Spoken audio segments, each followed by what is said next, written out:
and welcome to a special episode of Effed Up Stories. Very special. Very special. A lot of you don't know this, but Ryan and I, we've been friends for, over a decade, but apart on opposite sides of Canada. So we were friends here, he moved away, and we kept in touch and kept this Effed Up Stories thing going, but we haven't been in the same room together in how long?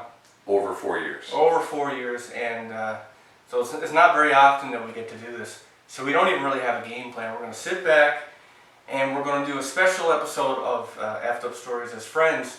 Ryan's on vacation, he's visiting home, and we're going to, there's a couple things we didn't get to go over that has happened in the past little while. So one thing with Effed Up Stories this year, everybody's noticed that everybody said, we haven't had a lot of episodes, and that there's a very good reason for that. I'm not ready to let the cat out of the bag yet, but in the meantime, what we're going to do is give you a couple things to tie you over, and in about a month, I'm hoping to, I can't wait to show you guys the reason why that is. So tonight, Will and Ryan in the flesh. On camera for the first time. On camera for the first time.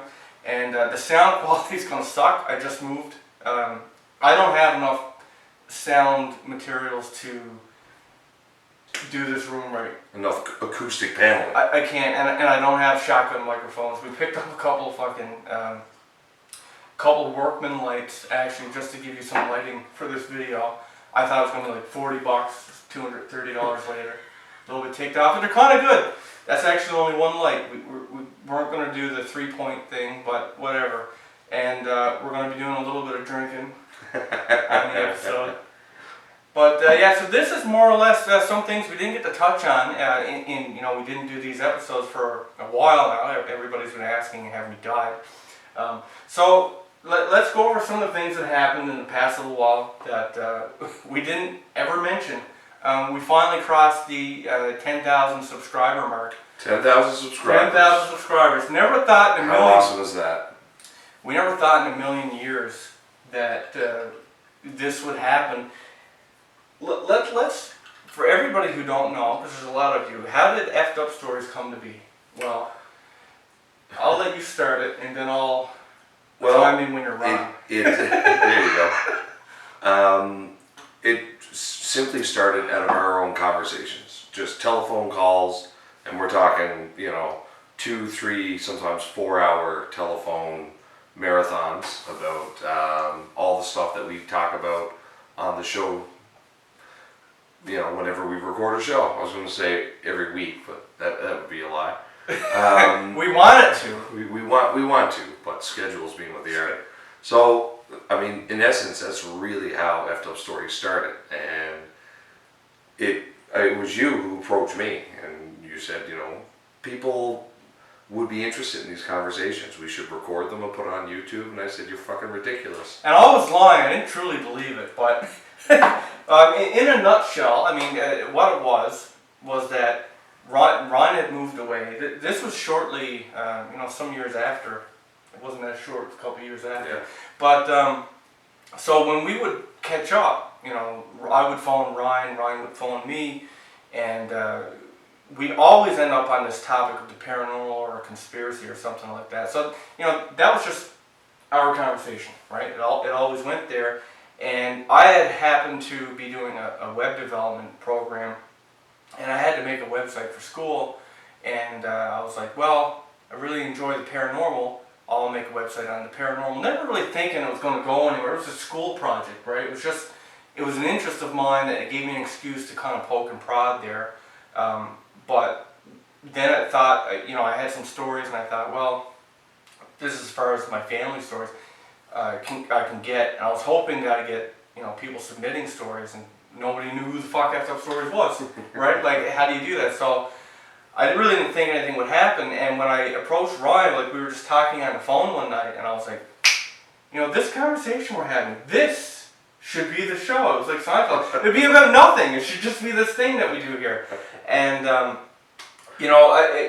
knew right away Ryan didn't take it seriously, because when I asked him for his picture, he fucking popped one on his iPhone. Just him in a bandana, this terrible quality picture. And I was like, yeah, I can't use that. So I've been using Ryan's pictures like 10 years ago, stuff I took when he visited home. More. Like 11, 12 and years I've been recycling the same two pictures ever since. So this is your most updated look at Ryan right here. It doesn't look all that different. The bandana's new. But other than that, he doesn't seem to age. But he has this terrible painting where all his bad deeds just go into that. But anyway, so we never thought that anything would happen with this, and we did a couple episodes. We threw them on YouTube. Forgot about it. We left for what, 6 months? Something like that. And then I just happened to check back one day. I was like, holy shit, man! Fucking Skinwalker Ranch. It was like thousands and thousands of views. We're like, what happened? And then we responded to some comments, and then it just kind of blew up, and it has been snowballing ever since. Never did any advertising. No. Never really reached out to anyone. In fact, our first interviews, our first people we had on our show, we didn't even go after them.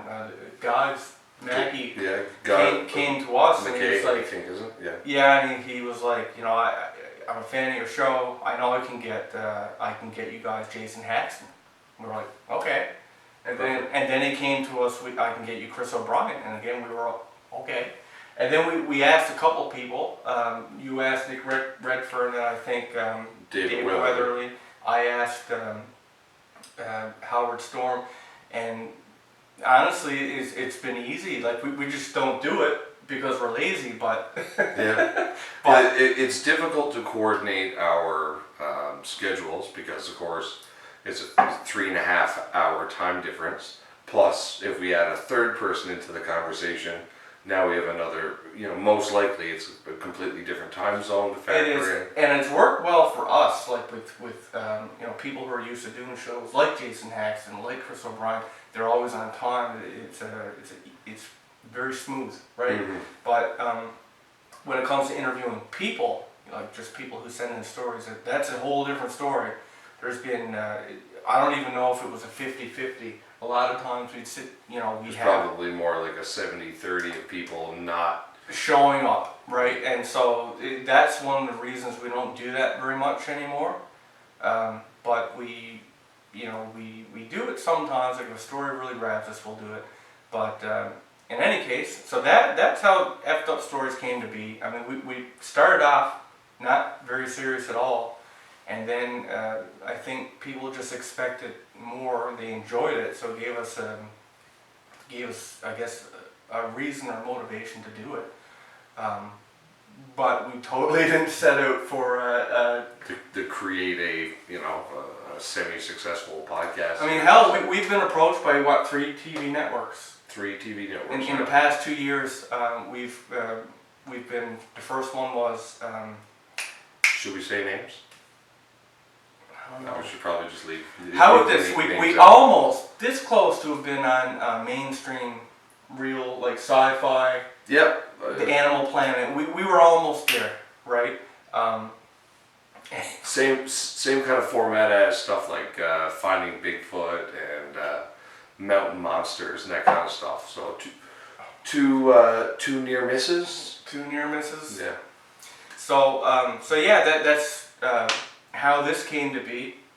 Now let's talk about some of the more interesting things that have happened with our show. More interesting things. One of the things that I find interesting personally, it always makes me laugh.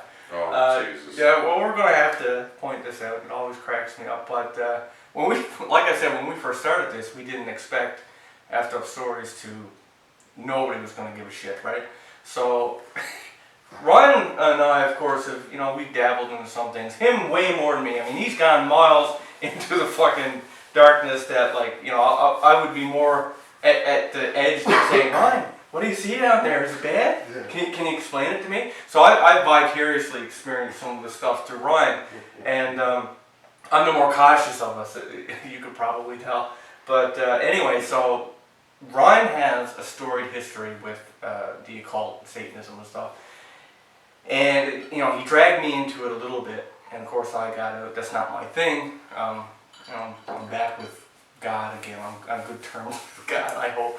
But anyway, so Ryan had this thing where he went really deep and got into some things, and we were going to do this episode on demonic possession.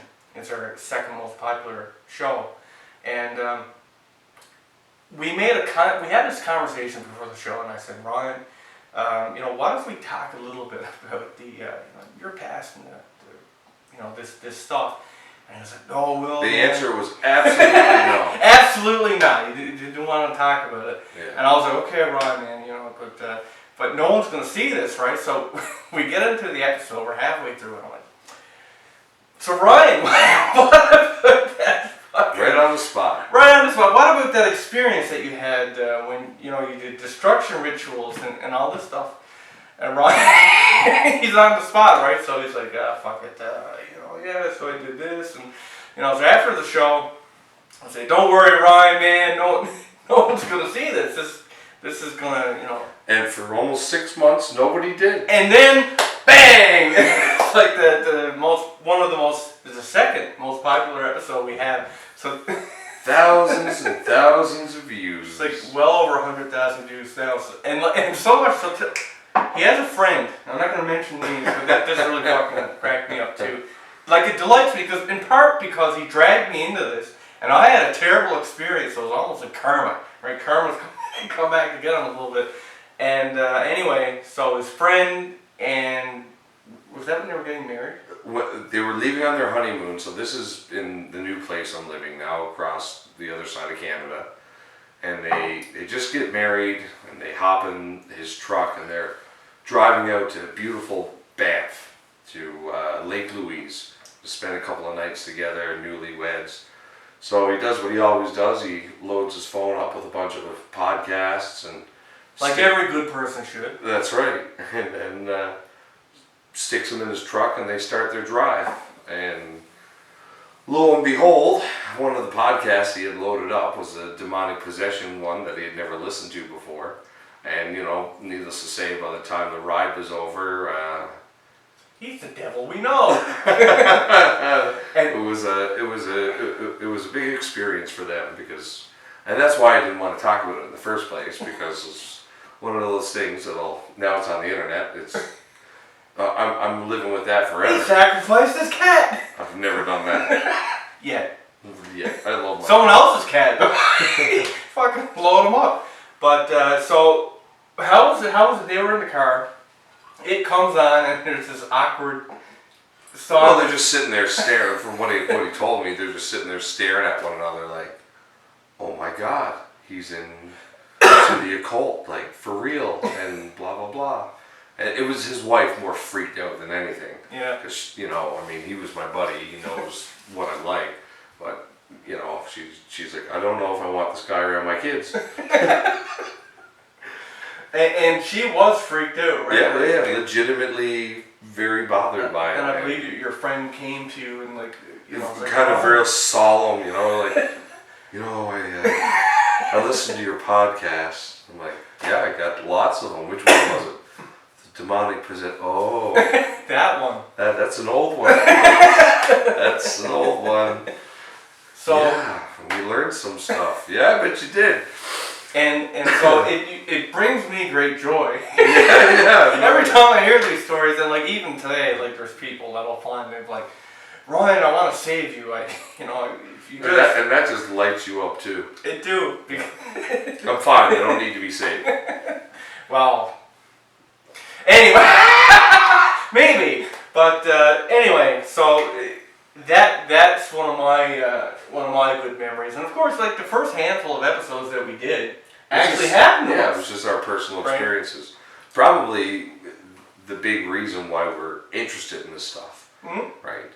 We had our own personal experiences with this stuff, with the paranormal and UFOs and some spiritual encounters, I guess you could call. Oh yeah.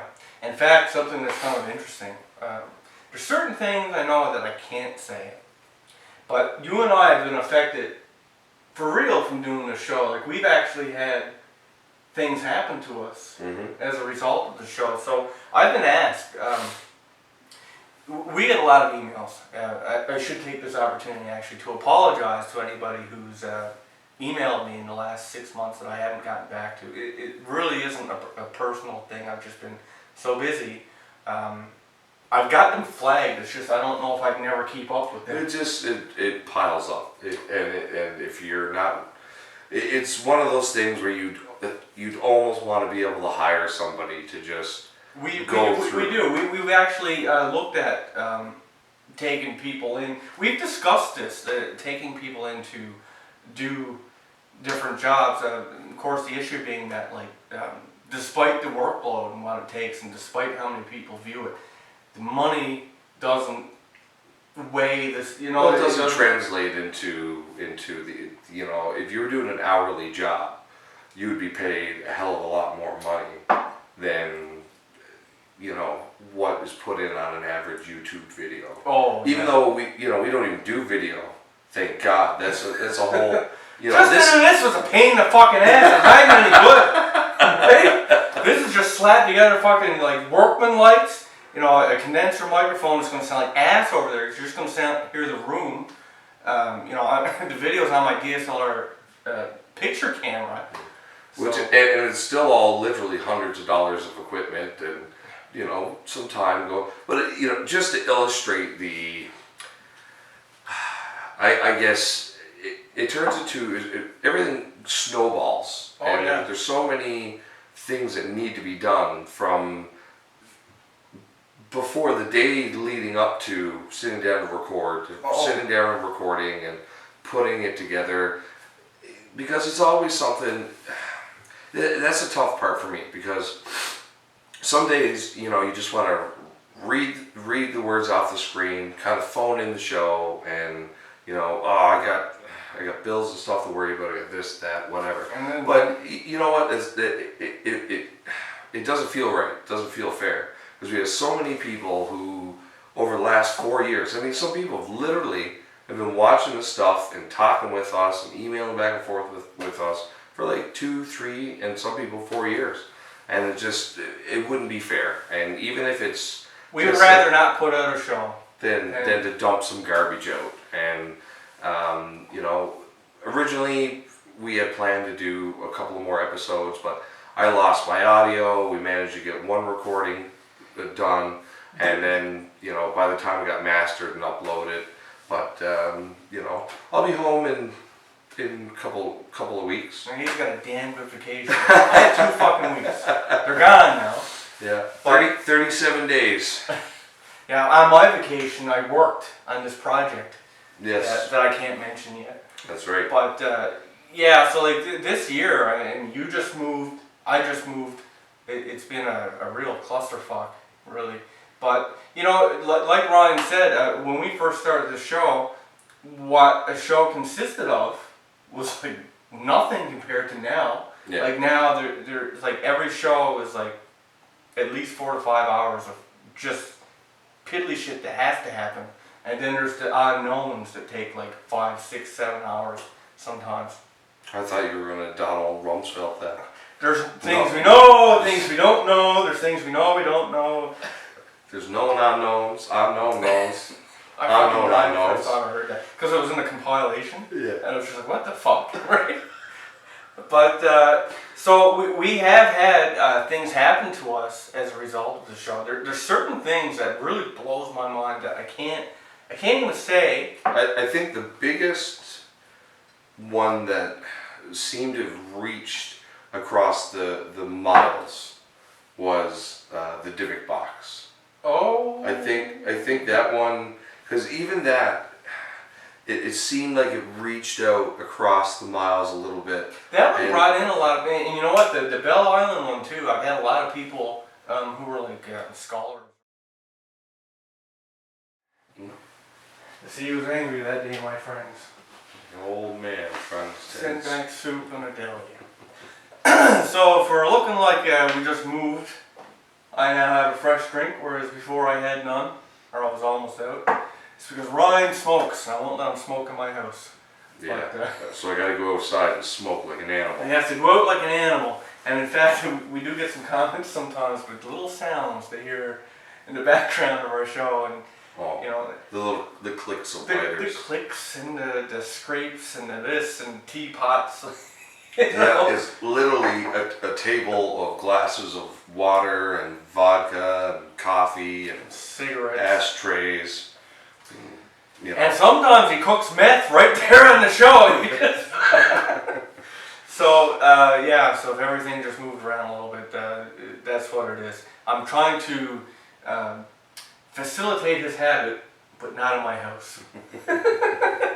So we have had a number of things happen to us with the show. Actually, around the time, before we get to yours, one thing that happened, oddly enough, things that have happened have actually happened to my wife. She's more she's more in tune than me, which kind of burns my ass because like I'm a fan of this stuff, right? And my wife is like, it's not that she don't like it, she do, but she's not as interested.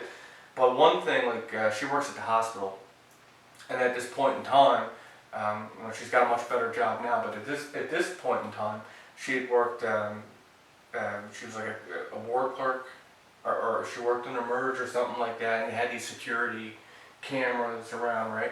And anyway, someone came and she registered them, and she saw, and she swears by this. I mean, she's more honest than me. She don't do the jokey stuff, right? And she was certain that she saw a shadow person go across each monitor, right? I don't know if I even told you that. I don't think you did. Right? But there's a number of things like that, and there was this wasn't even that long ago, actually, when she was, she has a lot of things come out in dreams, right? And we had done an episode, I think, on possession. She don't listen to my show, for the record. Nor do my wife. Yeah, they're tune us out, fucking let us just blather around. But she said that she had this dream that it was like someone trying to make a deal with her, but she knew it was the devil, and she had this real fear that it was like trickery to try and possess her or something like that. And she woke up, I mean, she was actually shaken by this for a couple days. I mean, dreams don't generally, you wake up, even if you had a nightmare, the next day, into the day, you don't give a shit. You forgot it. Yeah. That's how dreams work, right? She was very fearful of this. It felt different. There's something more to it. And there's been a number of things like that have happened. I know for you, Ryan, when we did the Shin episode, tell us about that. Well, with the Jin episode, I guess the place I used to live, I just moved out of, there's always been quite a bit of activity in that place. Always seeing stuff out of the corner of your eye, hearing weird sounds. And I think around the time we recorded that episode, probably the most significant thing, and it was one of the strangest, we were getting ready. My father was coming out for a visit, and we were kind of getting ready for that, and it was a couple of days before he was going to be there. I remember I was sitting on my chair, and my computer chair faces this way. My wife was sitting behind me at the table doing some paperwork, and I had one cat lying across the back of the couch here, and the other cat was lying on the cushion next to me.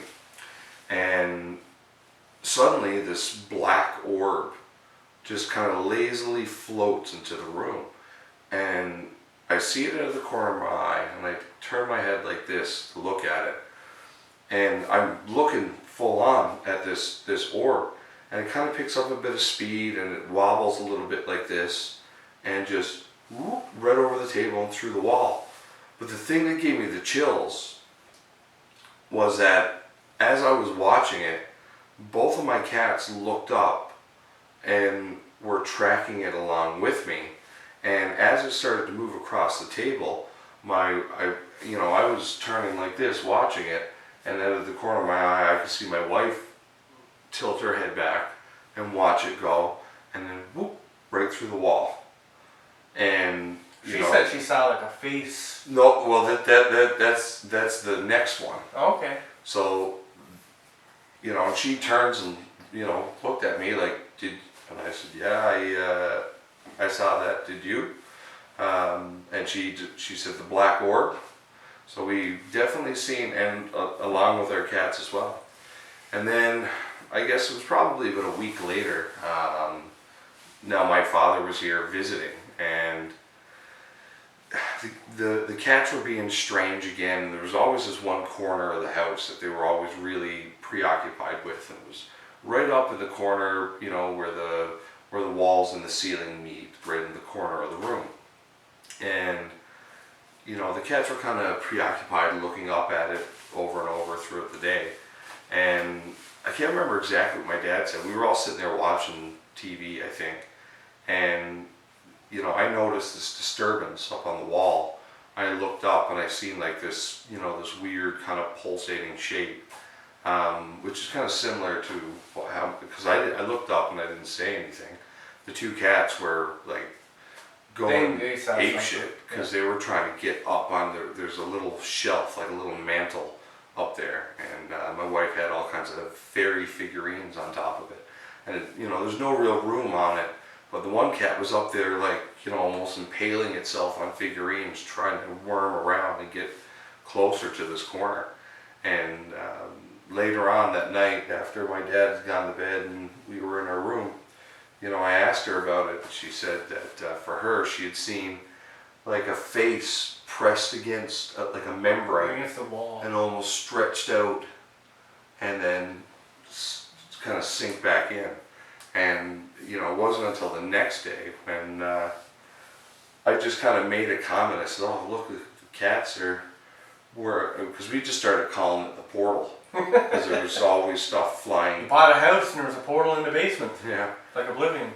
Portal here on this wall and on the opposite wall, but at the other end of the room was like that was the exit, because we would always see stuff coming in over on this end of the room, and then back on this end of the room we would see things flying out. Your wife, of course, she could always she's like got a touch but even of more sight. so. Yeah, because I remember, if you remember the house I lived in when we first met. Mm-hmm. There's something about that house. That house always had. A lot of our experiences kind of happened around that time in that place. But I remember every time that you and your now wife would come over, she'd always see like orbs, black orbs, and they're always, of course, flying into my head, right? Yeah. Like I'm the most paranoid fucking person in the world. Like, what do you mean an orb flew into my head, right? Like, of course, I could never see these things, but. And that was a big thing for him then, because I remember watching a show on spontaneous human combustion. Oh, and fuck! I still hate that. That is the scariest shit. And at the end of the show, he was sitting there. Oh, is it warm in here? Do you find it a little warm in here? Oh, and I looked at it and I said, seriously? You fucking hypochondriac, you are not going to spontaneous. And he ran into the shower and turned on a cold shower. Oh, it's so warm in here. It wasn't. I've had weird things. I've spontaneously human combusted. I've got combusted 4 times. But in all truthfulness, okay, anybody who's seen the movie Jacob's Ladder, do you remember when Jacob was at like this party, they're all dancing, and then he starts seeing like this woman is like she got a devil tail, and he's seeing like these little flicks of shit, and he gets really hot, and he gets this like super fucking temperature, and they have to throw him in a bathtub and throw ice, like he almost died, right? Yeah.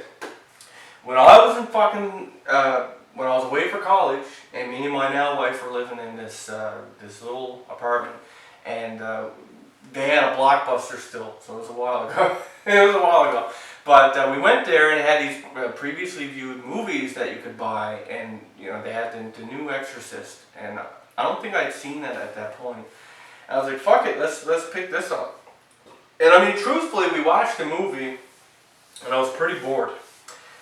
It wasn't scary, it was really slog, right? But for whatever reason, like halfway into the movie, I started getting super fucking hot, and it reminded me. I remember I had like I don't know if I had a temperature because I don't think we had a thermometer, but I was like I felt hot to the touch. I wasn't sick or anything, but my wife had to come in. I remember she had like a big punch bowl and it was full of water and ice, and she just fucking kept icing me down. Like I couldn't move. Like I was so fatigued. And it just overcame me and overwhelmed me like that. I was exhausted. I couldn't move, and I was just fucking burning up. And I don't know what that was, but it was freaky. And I know the movie was a slog, and but it was just the topic.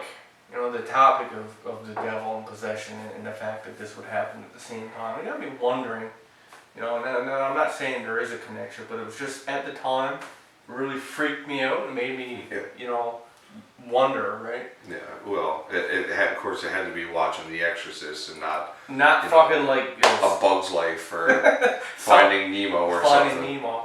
It couldn't be something innocent and fun. I mean, of course, now that's also where I lived when me and my wife saw the UFO, right? And that still is one of the more bizarre things that I've seen. But do you know the one thing that I've seen that I still can't make any sense of? It's probably the strangest thing that I've seen in person, and I can't explain it. The clitoris. No, I figured that out. I figured out how those work. Nature's Rubik's Cube. No, actually, you know what? TV has made me think most guys are idiots. Because I'm an idiot and I figured that shit out. like. Anyway, what was the weird thing that you had seen? The weird thing that I have seen is the fact that remember I said the lights in the sky with right. So anyway, when I saw that and remember, I was there with like 4 or 5 other guys. We'd come from McDonald's, we were having a cigarette, right from where the bonfire used to be up. You know where I'm talking about. Behind the mall. Nobody else knows, but we know. We're from here. But anyway, it started off as orange pulsing light, right? And it would shoot across the sky. And I saw it first, and I was like, guys, look at that fucking shit up there. And nobody believed me, because nobody else saw it. I was the one that was back on looking this way. And then everybody turned, and, lucky for me, everybody fucking saw it this time. And we were watching it, and like every now and then, bang, and it would just shoot across the sky again. And we didn't know what it was, and we could tell that the trajectory was slightly turning. Like, because there was a mountain. If you were looking at it, it was like, there was a mountain here in the background, and the light was shooting this way, but you could tell it was kind of turning, so it was going to start going over the mountain, like out of our view, right? So we had actually piled up in the car and driven out on the highway going around the mountain and found this, it wasn't a parking lot, but you could pull out the highway and it was like a viewing area. It was a little lookout. Right. Yeah. And when we had started, it was evening time, but it wasn't like really dark or anything like that. And by the time, we watched this thing for hours, and we watched it. It started off as an orange light, pulsing and going like this. By the end of it, it was a blue light, and it had like changed direction, and eventually, it just faded. Like each pulse would be a little weaker, right, until there was nothing. I don't know what that was. I mean, I've watched a million fucking UFO documentaries, videos. I read so many books, talked to so many people who are experts on it. I don't know what that was. It wasn't a meteor shower or anything like that. That's the hardest thing with the lights in the sky scenario, because there's so many different. In fact, like the most significant sighting I think I had ever had was incidentally when my wife and I first started dating, and I mean. I was 15. Stay away. Don't get married. This is a trap. 15 when we met, right? And this was shortly after we met. We were at a campfire at my dad's cabin, and we went on down the beach. Just jumped on the 4-wheeler and went driving down the beach. And then once we were, a 20-minute walk from anybody else, we just stopped and got off and laid down in the sand and looked up at the night, summer night sky. And it was so, like the sky was black, and you're out in the middle of nowhere. Like once I turned the light off on the quad, it was just pitch black. Yeah, it's different. Like just for anybody who's from the city, it's not like the city. Like where I am right now, a 15-20 minute drive, and we're away from the city, and it's pitch black. It's not like you could go out with a telescope, like people talk about light pollution. Yeah. None of that. It's like when the lights are off, you can't see a fucking thing. And he's saying city, but it's it's a town, so you don't get the same light pollution. But we were looking at these stars out over there's a lake out in front of us, and out behind that are these rolling green hills and forests, and behind that was this scattering of stars, just blinking out. It wasn't late at night or anything. It was just it had just gotten dark. And suddenly the stars started dropping down, and I was watching it, and like instantly I was not terrified, but instantly I was like, "There's something wrong. Stars don't fall out of the sky." We've been lying. We were lying here lying on that beach for like 15-20 minutes, just looking at this grouping of stars, and all of a sudden they started to drop, and I mean, dozens and dozens and dozens of them drop one after the other, some together, and sometimes they change direction, or they would stop and go back up a little bit and drop down again. And I mean, I ended up kicking up such a fuss over it that the next day I got my dad to call the local airport to see if there was like training or any kind of display, and they said no unusual activity whatsoever. So that that was my first most significant sighting, but it just illustrates you got so very little to go off. You see this amazing thing that you're like, wow, look, and it's like, and you tell somebody, and it's like, well, I seen a light, and it was in the sky, and that's pretty much all you can. It's so amazing at the moment, and you're like, I need to share this with people. You can't articulate it. It's kind of like. So many people see things in the sky, but then like stories like the ones that we just shared now are not really typical, right? Like they're not the kind of stories that you often hear. I'm not saying they don't exist. I would like to think that they do, but out of the hundreds of thousands, millions. Well, like how many people have seen stuff like this and we don't hear about it, right? So. In fact, when I went back and started looking, I can't remember how many years ago it was now, but the government of Canada released a whole pile of their UFO files. Not only did they release them, but they made this huge internet database where you could go in and just search for whatever you wanted. And of course, I pulled up our little hometown here, Corner Brook, Newfoundland, and I was floored with police reports of a giant cigar-shaped object rising up out of the bay in Cox's Cove. I remember you telling me about that. There was like 15 witnesses.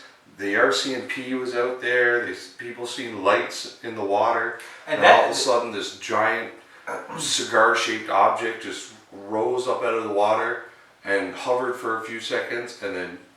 And that's amazing in itself, because UFO sightings typically are in the sky. But there are reports. I mean, we've covered a couple stories of underwater UFOs, and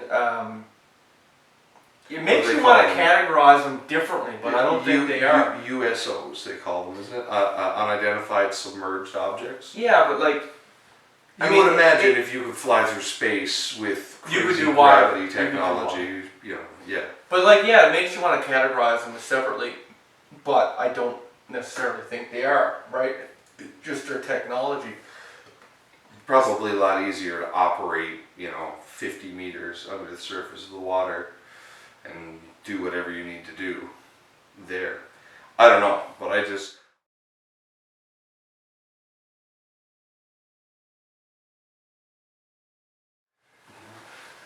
All right, now I'm gonna save it. Oh, I didn't hit record. Oh man, wouldn't that be a kicker? Oh, jeez, none of it came out. Oh, constipated. Oh, it hurts my heart so bad. I do do have a bad heart. Not a sure. I might though. I just don't know it. I slipped in the shower and fell down so hard I got diabetes. Is that what happened? I did slip in the shower at my brother's the other day. Really? But I just would fucking kill myself. Holy Christ. I'm gonna call this Will and Ryan in the flesh. Well, we got over an hour. It's like an hour and a half. Pretty good. We must have been going for an hour just then.